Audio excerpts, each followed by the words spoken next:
PR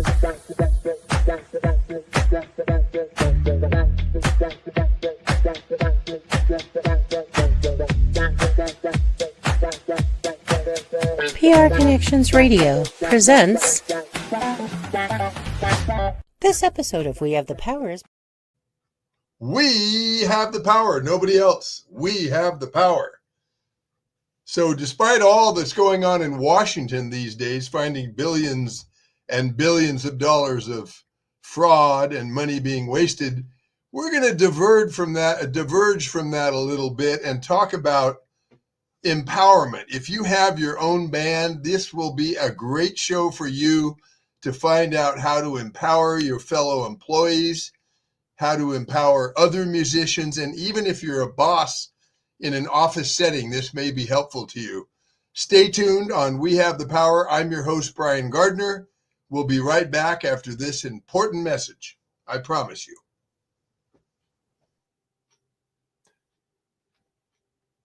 If you have the proper tool, usually things just go better. And one of the best tools in keeping our young people away from drugs and alcohol abuse are the booklets from the Drug-Free World Truth About Drugs organization. Now, they have a series of booklets. Certainly, this is a drug that is out there, marijuana, and also they have it in Spanish. These booklets are free. You just go to drugfreeworld.org and you can obtain these booklets and share them with your family members, your friends. And this is a way to make sure they have the proper information, because these booklets do not say, don't take these drugs. They say this will happen to you if you do. And there's also a compilation booklet that has a series of different topics in there. One is alcohol, one is ecstasy, cocaine, crystal meth. We know that inhalants can be abused, heroin, LSD, and even prescription drugs can be abused. So use the right tool, get these free booklets from Drug-Free World, and avail yourself and your family members, especially young people that you know and are in your family, of these booklets, so that we protect our young people and our loved ones from ever getting involved with drugs or alcohol abuse. Extremely important that the changes that President Trump is making by putting education back into the states is really going to be good, because a lot of the states are not going to put up with trying to dumb down our students like has been done from the national level. So that's going to be great. The kids will probably be able to see some of these booklets.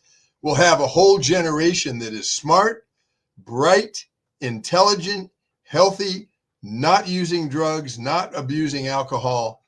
And that's the kind of mental capacity you need in a free country like ours to make sure that evil people are not destroying the country. If everybody's on drugs and kind of messed up and doesn't know anything about anything, then it's easy for the evil people to continue what they're doing. That's why I applaud what Trump is doing to take the education back to the states. Let's get real education happening, not brainwashing to be dumbed down citizens who are easy to control. Okay, so in the teaser, I mentioned that I would be talking about empowerment. Now, my name is Brian Gardner, host of We Have the Power. We're here every Thursday at 5 p.m. Pacific. And the booklets, I want to say, usually I'm at a car show. If you're in the local area here, I'm at a car show on Eastern near Serene in the Twin Peaks restaurant parking lot from 7 in the morning till about 10:30. And I have the booklets there available. You can come pick them up. You can also see some of the Volkswagen art that I have available, some Hot Wheels and other die-cast cars.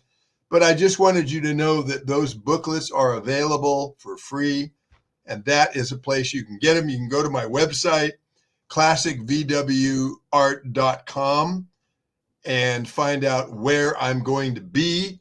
Whenever I do a show, I have those booklets with me. Okay. Now, I have had my own band for about 17 years called Manzanita in Northern California and then here in Las Vegas. Manzanita is a name I just liked. I will explain to you that when Mexicans came to Monterey, the Manzanita tree, and I'll tell you how it got its name briefly. The Manzanita tree only grows in that kind of weather that is in the Monterey area. And the Manzanita tree has maroon bark. Well, it also has little blossoms that look like little apples. And that's why the Mexicans named the tree when they first saw it, when they first came to Monterey, Manzanita, because Manzanita means little apple. Now, as far as my band, we don't have apples on stage. We're not little. We're normal size humans. But I just like the sound of Manzanita. Okay, so I've had that band for about 17 years. And what I learned from, working with the Toastmaster group which is a speaking excellence group, where when you get evaluated, the people in the group are not allowed to say anything negative. They can only give you encouraging advice. And I found that this is very workable for a boss or someone who's in a band. Now, a boss is one thing. You're being paid to work here, so get the work done. It's a little different. When a person's in a band, they're not being paid hourly to come to rehearsals. They get paid when a gig is done, when they're performing, in case you don't know the definition of a gig. So when you're in a rehearsal situation, there's a couple of things that I think will be very helpful for any band members listening or band members that you know. You must encourage your musicians through positive reinforcement.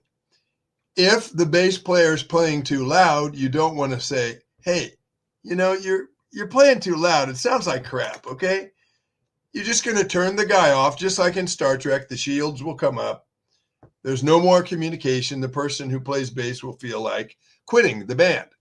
But you say, hey, we're all trying to match the volume. Can you lower your volume a little bit? I think your bass would actually sound better with the mix with everybody. You couch it and say it in a positive way.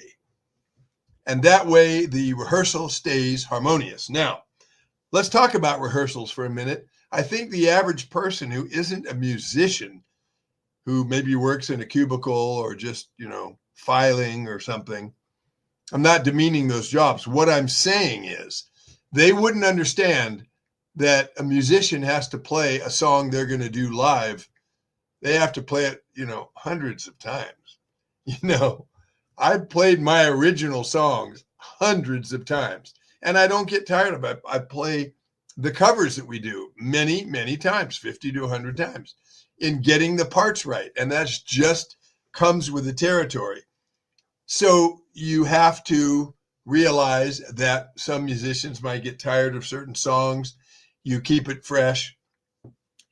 But before the rehearsal, let's say your rehearsals are on Saturday or Sunday on the weekends, when people normally aren't working their 9-to-5 job. You want to send what I call a one sheet. Email a one sheet to all the members of your band saying, here's what we're pretty much going to be going over. If you have any suggestions, please feel free to let me know. But that gives them some structure already for the rehearsal. Because if the rehearsal's like this, you won't get anything done. Nothing. It'll just be talk, talk, talk, talk, talk. And pretty soon, wow, we only played 1 or 2 songs, time to go home. So you want to have that structured now. You also can't have that structured like a dictator. We will do the next song now. And if you don't do it, you've got to say, okay, hey, let's go on to the next song. And anybody have any questions about the previous one? Keep the dialogue going back and forth, But you also want to make sure that there's a rule, which I think no matter what people do in their personal lives, at rehearsals, there are no drugs or alcohol. If somebody smokes cigarettes, regular cigarettes, you can take a break and go out on the porch. Probably if you don't smoke cigarettes, you don't want them smoking in your house because then you're going to have that smell. So, Ted or whatever, Sally can go out on the porch and smoke and then come back. and continue the rehearsal. So that's very important. Now, if someone says, I'd like to go over that song again because there's a part I want to get better, be open to that as the leader of the band. If they say they love the song and they'd like to play it again, then you have to evaluate if there's enough time to do that before you get through all the songs you want to cover at that rehearsal. Also, it's very important if you're working on original songs, as I do. Certainly with my original songs, I have some idea of how I want the song to sound, and specifically how I think some of the leads, the lead guitar or the saxophone or these other instruments should sound, the notes they should play. And I think when it has worked very well, and you may take a note on this, if you are in a band where it's your band and you have your originals you're doing, and you introduce a song, say, Sunlight Today. Let's say that was the name of the song. You say, hey, I got a new song, Sunlight Today. And let them play through it. Have the freedom to play through it, and don't give them too much direction the first run through. They've never heard the song before. So let them put on the coat and see how it feels. Put on the shoes and walk a little bit in the shoes. See how it feels. Because if you start right away saying, okay, here's what I want you to play on the lead, then they feel like they're a robot. They're not contributing anything, and that's going to turn them off, and they're going to not be happy at rehearsal. So tell them, okay, we're going to do this Sunlight Today song, and just, the chords. You got a chord sheet in front of you, and I'll explain something about that in a minute. But, you got the chord sheets in front of you. Just follow along with me, and just, if you feel like you want to play lead in a certain point, play lead and try things out, and then we'll focus it more as we go along to my vision. Give them that freedom. That's very important. Now, let's back up a second. When I write a new song and I want the band to play this new song, like Sunlight Today, I will take the time to type it up in a Word file, print enough copies. If there's 4 people in the band, I print enough copies for everybody. You can get slip sheets very inexpensively from Amazon or at Walmart. Put them in the slip sheet because the slip sheet won't wear out as fast as the paper. And you don't want to have their binder with paper and all the paper's ripped out and the paper's hanging all over the place, and it's a mess. So use the slip sheets. That's your responsibility as the band leader to pick those up. They're not expensive. You can get 50 of them for $5, And make sure that you have the lyric sheet with nice large type and the chords over the words, so that when they're playing along with you, they can look and see where the chord changes are. That is very helpful. If you just throw a new song at them and there's no chord sheets, how are they going to memorize from the beginning to end, and then you do the song again? But if you have those binders set up with the chord sheets and the lyric sheets, then they can sing along. If there's answer backs, that'll be noted because you figured out how you want your song basically to go. This kind of organization will keep a lot of people who maybe don't like to play originals happy, because they've got all the information they need to play this new song of yours. So that's very important. And then let's go back to what I was saying. Let them go through the song, kind of like if you went to a store and I like those tennis shoes. Put them on. You can't go outside into the dirty roads and stuff and walk around, but you can walk around the store, try them out, see how you like them. Try the song out, try some things, because maybe they will do something you hadn't thought about. Whoa, Joe, what'd you just do there? That was good. That was a good bit of lead right there. I like that. Keep that in, you see. Same with the vocals. Now, if you're doing covers, that's an interesting thing. I would not say that you should try to do the cover exactly as it was recorded as a hit.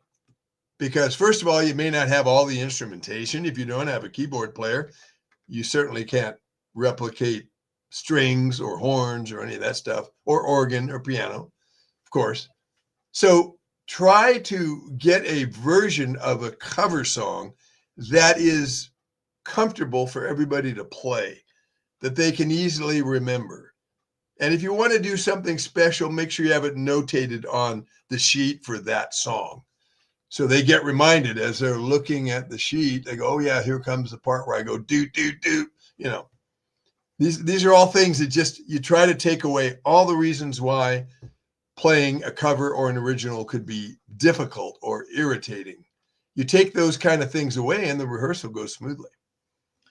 Now, there's something else. I have changed the name of my band from Manzanita to the Manzanita Acoustic Orchestra pop band. Now, pop band is just an add-on, but Manzanita Acoustic Orchestra. The reason I've done that is that I realized there are many saxophone players, violin, fiddle players, mandolin players, banjo players, and other instrumental lead instruments. And these musicians maybe don't get a chance to play out as much as they want to because a particular band can't hire them because, well, we only need you on 2 or 3 songs on saxophone. We only need mandolin on a couple of songs. And if nobody in that band plays that instrument, they're certainly not going to hire a mandolin player and have him sit there most of the night. So Manzanita is turning into not only a vehicle that will empower instrumentalists, like I just mentioned, to come to a rehearsal, learn 3 or 4 songs that I need a fiddle on or a sax on or mandolin on, etc. Then they come to the performance with their wife. They get to meet the other instrumental musicians. The wives are having fun. Everybody's having a social time. Hey, George, it's your turn. Get up on the stage, play mandolin. It becomes a social, fun situation. And I bet you, I'll let you know if this happens. I bet you that one of the wives or girlfriends is going to come up to me and say, you know, I got to tell you, Brian, Charlie has been sitting home. No band could hire him because he plays a specialty instrument, but you have invited him to your rehearsal. He's going to play on 3 or 4 songs. I have never seen him smiling so much. He was bugging me at home, let me tell you. Thank you for doing this. I know that's going to happen. And it really is something I'm passionate about because I love musicians and I want to see them out there playing and put them in the spotlight. Because when you play a lead part of a song, the spotlight is on you. You know, the singer is holding, the drummer's just keeping a steady beat, the bass player's keeping a steady beat, and the lead guitarist is a lead instrument is, you know, doing all the fancy stuff. Okay? So that is something that I believe about. Now, here's what I want to say. If you know a saxophone player, a mandolin player, a fiddle violinist, a banjo player, or some other soloist, it could be a flute, could be an oboe, it could be a piccolo, anything. If you know someone like that, have them contact me. My email, bgardner, that's Gardner. You see it right there. Brian, so it's bgardner2323 at yahoo.com. I want to empower more musicians. So now let's look at the next thing. If you're the head of a band and you're trying to get these songs down, here's something I read in an art book, okay? The senior thing you should be going for is not technical expertise. That doesn't mean you play sloppy. What that means is you want to create an emotional impact on the audience, whether they're happy and clapping or they're going, oh, that's cool, introspective, or maybe they're a little, you know, it's very romantic, so they're very quiet. You want to strive to create an emotional impact on your audience. Have technical expertise secondary. Here's why. If you play, I am playing the G chord perfectly. Now I'm playing the C chord perfectly. I'm playing the D chord perfectly. Isn't it beautiful how beautifully I'm playing it? People are like, what? Yeah. Then the guy gets up there and he plays the G chord, okay? Bam, ba, do,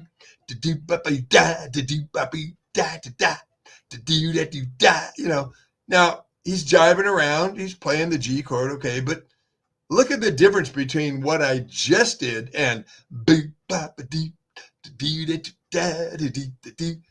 it's one chord and he's just jiving around on. People are going, yeah, oh yeah, you know.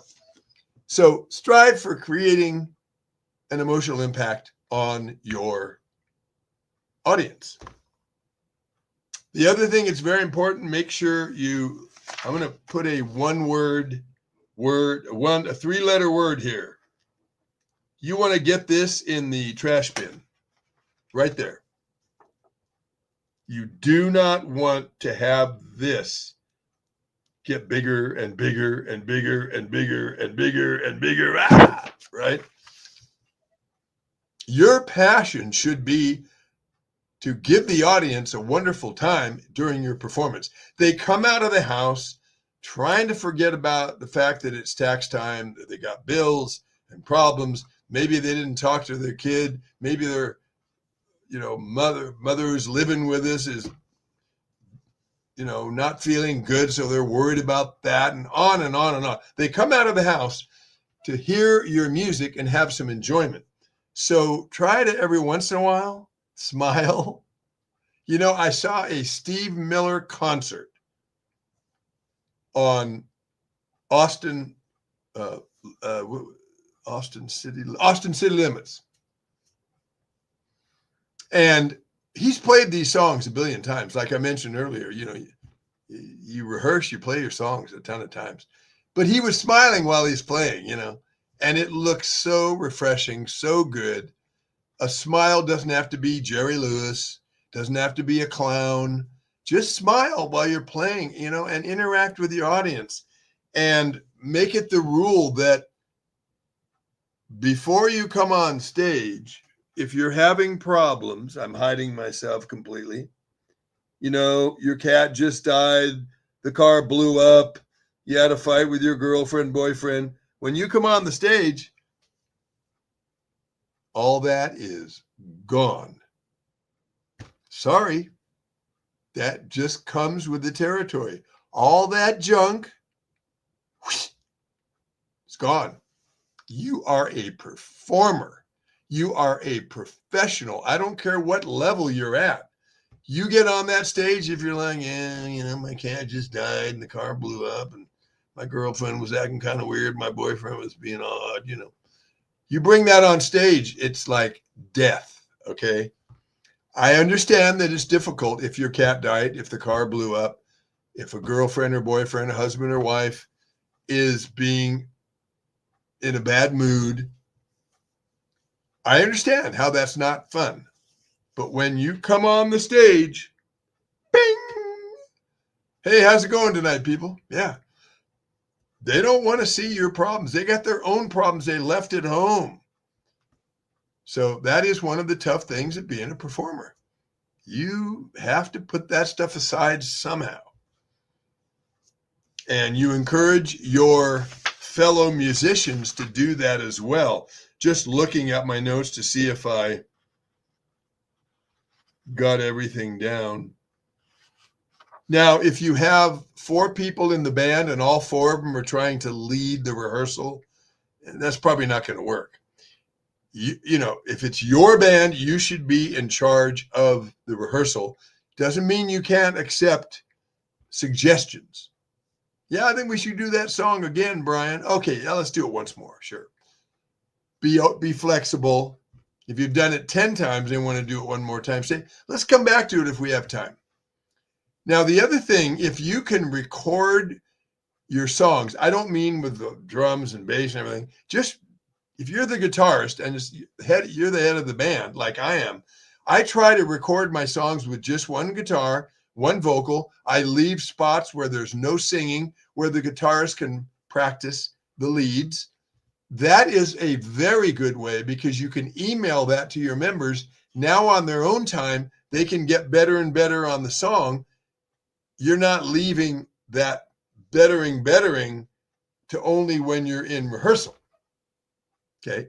So yeah, you can't take over their lives. They have husband, wives, girlfriends, dogs, kids, live jobs, even if, some of them are retired maybe, but you suggest, hey, I'm going to send you a couple of these songs. You can listen to them and practice your lead and have fun with it. Most people will do that. They love playing music, so they'll do that. And that's a great tool to have because it speeds up the time from here where they don't know the song to here where they do know the song because at home they were working on it. I can't stress enough that if you couch, which means if you put a comment in the position, I think that word comes from sitting on the couch, but when you couch your comments in the positive, that's a plus sign.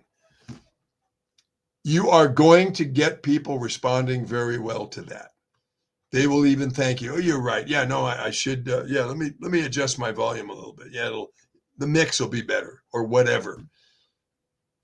Because you don't want them to get defensive. Now, once you have band members long enough and you start to know because everybody's a little different, everybody's a personality. Once you start to get to know them, then don't talk about this.